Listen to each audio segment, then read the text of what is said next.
যতটা পেরেছি। ভগবান এই কথাগুলো বাঙালি ইমোশনালি বলে, বাঙালি তো ইমোশনে চলে, বাঙালি ইমোশনালি বলে, কিন্তু সেটা ভালো। বাঙালির ইমোশন আছে বলেই বাংলায় এখনও জাতপাত ব্যাপারটা এত প্রকট নয়। তো সুতরাং তারা ওইভাবে বলেন বা ভাবেন। আসলে তো কেউ ভগবান নয়, কেউ তার কাজের মধ্যে দিয়ে হয়তো মানুষের পাশে দাঁড়ান।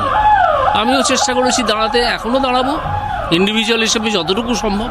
তারা আপনার দরজায় এসেছিল, আপনি কি তাদের দরজায় এবার যাবেন? সে কথা সেদিন বলবো, ওই দিন সব ওই দিনের জন্য রাখুন, সব ওই দিনের জন্য।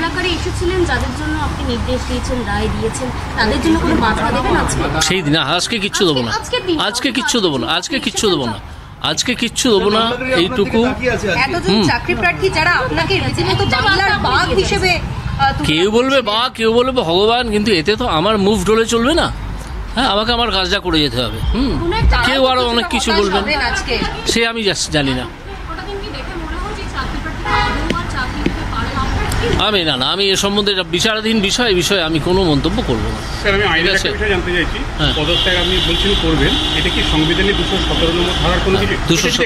217 ওই তো বলে দিলাম যে মুহূর্তে আমি এটা পাঠাবো সেই মুহূর্ত থেকে এটা কার্যকরী হবে, এবং এটা ফিরিয়ে নেওয়ার আর কোনো সুযোগ নেই।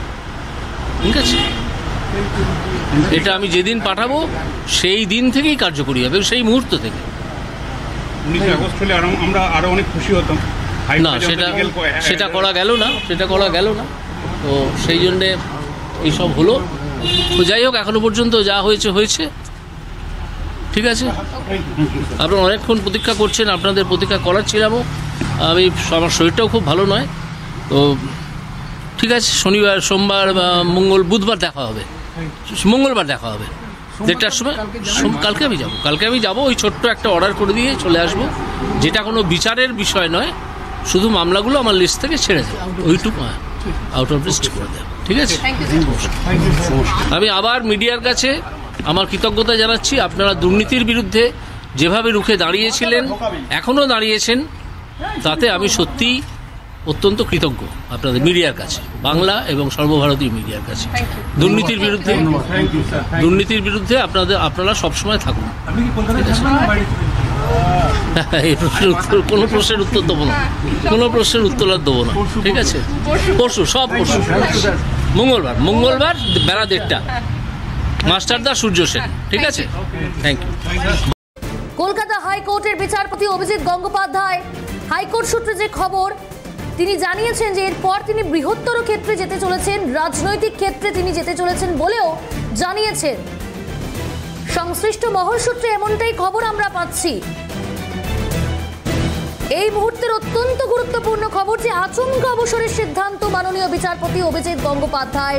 সময়ের আগেই অবসরের চিন্তা ভাবনা, তবে রাজনীতির ময়দানেও যাবেন তিনি, এমনটাও জানিয়েছেন। এই মুহূর্তে আলোড়ন ফেলে দেওয়ার মতো একটি খবর, বিচারপতি অভিজিৎ গঙ্গোপাধ্যায়ের ইস্তফার সিদ্ধান্তে রীতিমতো আলোড়ন পড়ে গিয়েছে।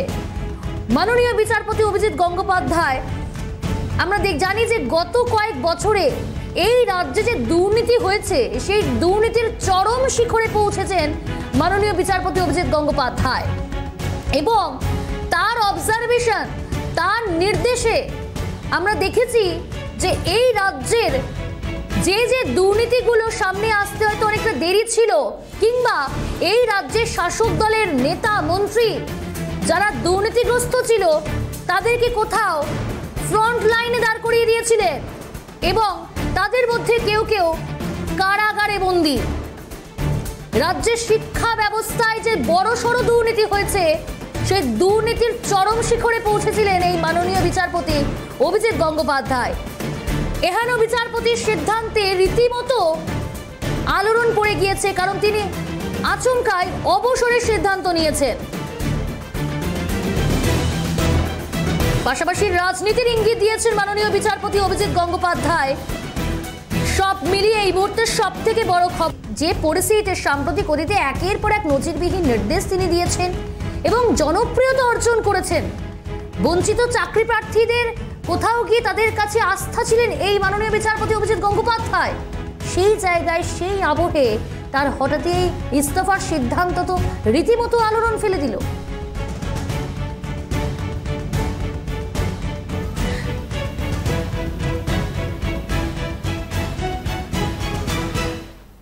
অবশ্যই আলোড়ন ফেলে দিল প্রিয়াঙ্কা। যদি গত কয়েক মাস আগে বা 1 বছর আগেও যদি আমরা দেখি, তার কিছু নজিরবিহীন সিদ্ধান্ত, যেমন মানিক ভট্টাচার্যকে আইডেন্টিফাই করেছিলেন কিন্তু তিনি এজলাসে বসে, মানিক ভট্টাচার্যকে গ্রেপ্তার করতে হবে, মুখোমুখি বসিয়ে কুন্তল ঘোষের সাথে জিজ্ঞাসাবাদ করতে হবে অভিষেক বন্দ্যোপাধ্যায়কে, এই ধরনের মন্তব্য তিনি করেছিলেন, যা নিয়ে জলঘোলা হয়েছিল। পরবর্তীকালে সুপ্রিম কোর্ট পর্যন্ত গিয়েছিল সেই মামলা, কিন্তু সেক্ষেত্রে তখনও পর্যন্ত কিন্তু সুপ্রিম কোর্ট সেই বিষয়টাই স্ট্রিক্ট ছিল যে বিচারপতি গঙ্গোপাধ্যায়ের এজলাসেই ডিটারমিনেশন ছিল সেক্ষেত্রে শিক্ষক নিয়োগ দুর্নীতি। কিন্তু এক্ষেত্রে ডিটারমিনেশন পরিবর্তন হয়নি।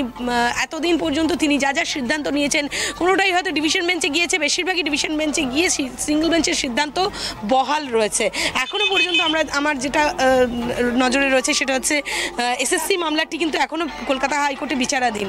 এটা অন্য ডিভিশন বেঞ্চ তৈরি করে দেওয়া হয়েছে সুপ্রিম কোর্টের পক্ষ থেকে, সেই ডিভিশন বেঞ্চে এই মুহূর্তে স্পেশালি ওটার বিচারাধীন। কিন্তু সেক্ষেত্রে এই মামলাতেই সিবিআই এবং ইডি তদন্তের নির্দেশ দেওয়ার পর একাধিক তথ্য বেরিয়ে এলো এবং পার্থ চট্টোপাধ্যায় হোক, অর্পিতা মুখোপাধ্যায় হোক, তাদের বাড়ির থেকে লক্ষাধিক টাকা উদ্ধার হলো। সুতরাং সব মিলিয়েই বলা যায় বিচারপতি গঙ্গোপাধ্যায়ের সিদ্ধান্ত মানুষের কাছে, মানুষের মনের কাছে পৌঁছে গিয়েছিলেন তিনি। এবং বিচারপতি গঙ্গোপাধ্যায়ের এই সিদ্ধান্ত বা নির্দেশিকার পর বিচারপতি গঙ্গোপাধ্যায়কে ভগবান হিসেবে, তুমি যেটা বলছিলে যে ভগবান হিসেবে পুজো করতেন অনেক শিক্ষক বা অনেক সাধারণ মানুষ।